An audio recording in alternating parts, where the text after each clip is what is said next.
ممحدار كتما باصع حزبي اب كل مديات مس ممحدارو انتا حبابرن زياده صفت نخسرح زحجز بيت مخري كتما قيموم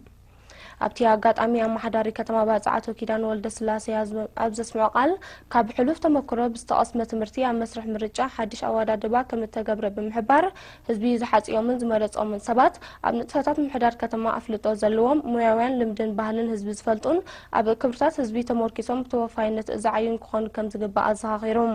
በዚ መሰረትን አዲሙ ብስተሃይደ ጎስጓስን በ14 ጉንበት اب 3 محدارات ከተማ የገልግሉዮም ዝበልዎም ዜጋታት መሪጾም አሞዳታ ድማ ተቀማጦ ካቢታት ሓደ ክልተን ሰለስተን ብዛርባ መምርሒታትን ሕግታትን ሸሞንተ ደቂ ኣንስትዮ ዝርከብኦም 27 ዘኣባላታ ቤት ምኽሪ መሪጾም እቲ ኣብ ቀረባ ግዜ ንጥፈታት እትጅምር ቤት ምኽሪ ከተማ ባጽዕ ኣቦ ወንበር ጸሓፊ ከምኡ ንጥፈታት ማሕበራዊ ኣገልግሎት ትሕተ ቅርጺ ቁጠባዊ ጉዳይ ባህልን ንግድን ዝትከታተሉ ኮሚቴታት ተጠቃልል